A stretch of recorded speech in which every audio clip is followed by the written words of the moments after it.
O futebol colombiano na década de 80 e 90 andou lado a lado com o tráfico de drogas. Pablo Escobar, maior figura que representa essa fase tenebrosa do país, chegou até a ganhar séries documentais depois de morto. Mas essa história que o Peleja vai te contar agora, nem a Netflix contou. O Radar Peleja de hoje é sobre o dia em que o Vasco bateu de frente com o Escobar. 1990 reservou à história do Vasco mais um capítulo um tanto quanto peculiar, e envolvendo, claro, Eurico Miranda. Era jogo importante de Libertadores contra o Atlético Nacional de Medellín. Naquela época, coisas um tanto quanto estranhas aconteciam no futebol colombiano. O cartel costumava interferir em resultados dentro de campo, e acreditava-se que Pablo Escobar protegia nos bastidores clubes como o próprio Atlético Nacional.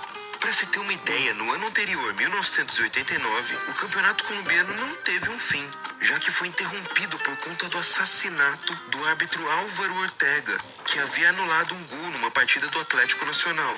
O clube só estava na Libertadores de 1990 porque havia sido campeão do torneio em 89. Esse título até hoje é contestado por muita gente pelo envolvimento do tráfico nos bastidores da formação do elenco vencedor.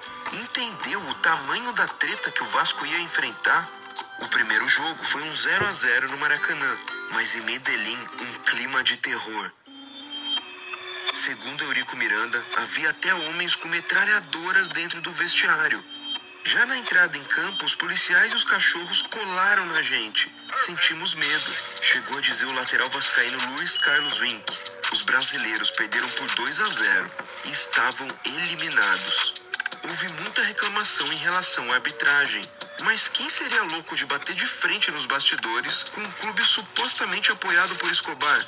A resposta, óbvio, é Eurico Miranda. O dirigente pediu anulação da partida, alegando que o árbitro uruguaio Daniel Cordelino havia sido comprado pelo cartel de Medellín. Ele chegou até a dizer que o juiz havia antes sofrido um sequestro relâmpago, como forma de intimidação. A anulação do jogo foi acatada pela Conmebol depois do próprio Cordelino ter confirmado que recebeu uma oferta de suborno para beneficiar o Atlético Nacional no valor de $20 mil. A partida foi remarcada para o mês seguinte em um local longe de Medellín. Santiago, no Chile, foi a cidade escolhida. O Vasco perdeu novamente, dessa vez por 1-0, mas mostrou ao cartel de Medellín que não se sentia intimidado por metralhadoras na hora de defender essa camisa tradicional. Ou pelo menos Eurico não se sentia intimidado. Inscreva-se no Peleja e até o próximo episódio.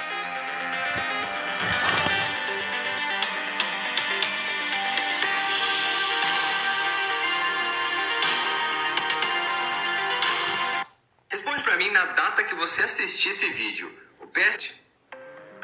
Imagine o seu time nessa situação. Classificado para Libertadores, passa em primeiro lugar na fase de grupos, sendo considerada a zebra do campeonato. Nas oitavas de final, vai encarar o gigante Boca Juniors fora de casa. A imprensa argentina projeta uma goleada, mas por uma noite, o seu clube se torna o gigante da Bombonera. No Radar Peleja de hoje, você vai relembrar a inesquecível vitória do Paysandu em La Bombonera, Buenos Aires, 2003. O Boca Juniors iria enfrentar o poderoso ganhador da extinta competição Copa dos Campeões, o Paysandu. O antigo torneio brasileiro teve apenas 3 edições e era uma disputa entre os campeões regionais do país. Na fase de grupos, o Papão desbancou Náutico e Corinthians. No mata-mata, deixou para trás Bahia e Palmeiras. E na final, a decisão foi nos pênaltis contra o Cruzeiro, garantindo uma vaga na Libertadores. O time do técnico uruguaio Dario Pereira vinha numa crescente naquele ano, mas mesmo assim chegou desacreditado na competição continental. Já na fase de grupos, enfrentou Universidade Católica, Sporting Cristal e Cerro Porteño. Conseguiu se classificar com uma rodada de antecedência e ficou com 6 pontos de diferença do segundo colocado, o Cerro Porteño. Campanha sólida, né? Foram 14 gols feitos e só 5 sofridos. Por isso esperava-se um adversário mais tranquilo para as oitavas. Mas o segundo colocado do grupo 7 era nada mais nada menos que o Boca Juniors, que até então Timão tinha conquistado 4 Libertadores. No Brasil, os olhares se voltaram para o norte. Na Argentina, a imprensa tratava o Paysandu como um confronto fácil. Em 24 de abril de 2003, chegou a hora da verdade, o dia do confronto histórico. O Paysandu tinha estudado bem. Os jogadores conheciam a tradição de La Bombonera. No estádio, o azul e amarelo tomavam conta.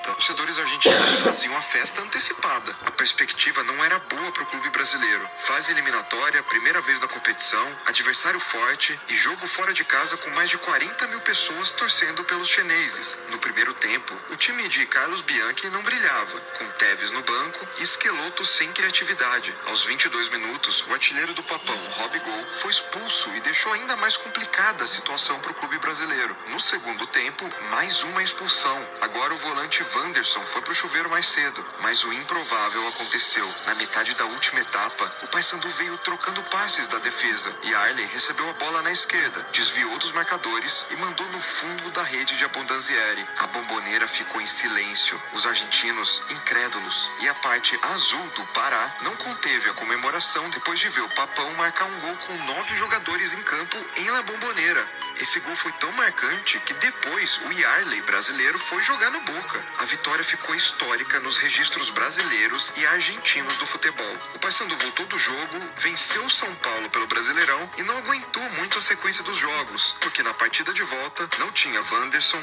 Robigol, Rodrigo e Tinho. Os argentinos estavam completos e levaram a melhor. O Paysandu foi eliminado em casa e no fim o Boca acabou sendo o campeão daquela edição em cima do Santos. Por um triz, o primeiro clube do norte brasileiro a chegar na Libertadores não eliminou um gigante argentino, mas da mesma forma o Papão da Curuzu e da Bombonera ficou registrado no imaginário do torcedor e colocou a região do país no radar do futebol internacional. E aí, você se lembra desse jogo histórico? Era muito pequeno, já era nascido? Escutou a história através de alguém? Comente, se inscreva no Peleja e até o próximo Radar. Responde pra mim, qual é o clube alemão que você mais gosta de Ser o melhor jogador do mundo com apenas 20 anos de idade, ídolo por... esse radar que vai começar agora? Imagine ser o melhor jogador do mundo com apenas 20 anos de idade, ídolo por onde passa e uma das principais estrelas da sua seleção. Até que, por conta de um lance, sua carreira pode acabar para sempre. As histórias de como o Ronaldo sofreu com suas lesões já foram contadas em muitos lugares, mas faltava o jeito Radar Peleja. E é por isso que o Radar Peleja de hoje traça a trajetória da superação de um dos maiores atacantes do futebol mundial. 1999. A rotina do fenômeno era agitada. Além de brilhar com a camisa da seleção, sua cara estava estampada em todos os lugares possíveis. Isso não era uma notícia tão boa para os torcedores do próprio clube, a Inter de Milão. Apesar de conhecido como o cara da época, naquela temporada ele mal conseguia jogar pela equipe italiana. Os compromissos com os patrocinadores para atender a eventos e gravar comerciais, além das constantes convocações, faziam o craque passar mais tempo fora do que dentro da Itália.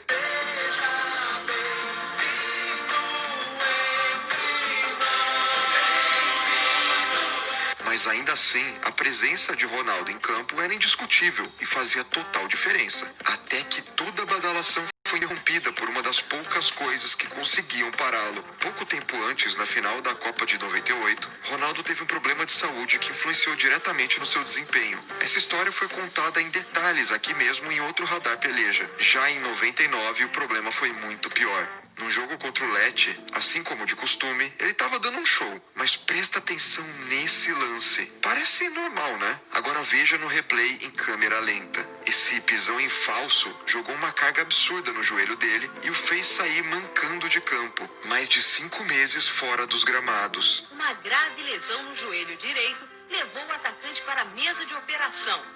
Resultado, 5 meses fora dos campos. A recuperação foi difícil. Depois de cirurgia e uma corrida contra o tempo para não perder toda a temporada, ele conseguiu se recuperar para disputar a decisão da Copa Itália contra a Lazio. Em abril de 2000, ele entrou em campo para tentar ajudar a Inter a levantar outra taça. Só que o joelho de Ronaldo não aguentou nem 10 minutos em campo. Depois de outro pisão em falso durante um drible, o joelho direito do craque falhou. As imagens de dor do atacante chocaram o mundo. As reações dos adversários ali na hora mostravam a gravidade da situação. O fenômeno, estirado no chão, chorando, depois de tanto tempo parado, fez muita gente acreditar que ali seria o fim da carreira. E tinha motivo. A lesão era muito parecida com a outra, mas dessa vez mais séria. Mais uma cirurgia e dessa vez 15 meses sem jogar. A volta aos gramados foi mais lenta e tanto em 2001 quanto em 2002, a desconfiança e o medo de uma nova lesão cercaram Ronaldo o tempo todo. A sua redenção e volta por cima só rolou mesmo pela seleção brasileira. Sem jogar direito pelo seu próprio clube, a convocação do fenômeno para a Copa de 2002 foi vista como um voto de confiança do técnico Felipão. E por mais importante que ele tenha sido na Copa anterior, muitos se questionavam se ele realmente teria condições de jogar bem. A desconfiança era tanta que assim que ele chegou na Itália para se juntar ao grupo no Brasil, teve antes que passar por um compromisso um pouco diferente. Uma sabatina digna de candidato à presidência na bancada do Jornal Nacional. A gente falou rapidamente dos seus problemas físicos. Ronaldo, é impossível fugir essa pergunta. Desde quando o seu joelho ou os seus joelhos não doem? Acho que em seguida, depois da operação, já não senti nenhuma dor. Mas o importante é estar bem fisicamente, porque chegar lá a emoção é grande, a gente vai sentir bastante no primeiro jogo. Mas depois que passar pelo primeiro jogo, eu tenho certeza que o Brasil vai jogar cada vez melhor. E ele realmente estava bem, mas não 100% como falava para a imprensa. Num outro episódio do Radar Peleja, eu também te contei como ele fez para esconder os incômodos musculares que teve durante o Mundial na Ásia. Ainda assim, foi um super craque na Copa e artilheiro do Brasil na competição. De volta para a vida de clube. Quando os torcedores da Inter esperavam o retorno do fenômeno saudável no Mundial, ele fechou com o Real Madrid e teve que lidar com a bronca de muitos italianos. Na Espanha, uma ótima passagem pelo Real Madrid, até retornar a Milão, dessa vez pelo lado vermelho e preto da cidade. No Milan, descobriu que parte do seu problema com peso poderia ser por causa de hipotireoidismo, uma condição da tireoide que provoca essa reação. De qualquer maneira, ele emagreceu, deixou o cabelo crescer e estava pronto para fazer uma nova grande temporada na Itália. Mas em fevereiro de 2008, o joelho falhou pela última vez. Nem 2 minutos depois de entrar em campo, ele foi para uma dividida dentro da área e direto para o chão. A nova lesão no joelho encerrou a passagem de Ronaldo pela Europa. O Milan não acreditou que ele poderia retornar uma terceira vez depois de uma lesão que já tinha acabado com a carreira de vários jogadores. Mas assim como o torcedor do Corinthians lembra muito bem, ele voltou. E o resto é história. Bola lançada na direita, Ronaldo, posição normal. Deu o drible do Triguinho, tentou por cobertura. Será que vale um Radar Peleja só sobre Ronaldo no Corinthians? Comente, inscreva-se no Peleja e até o próximo episódio.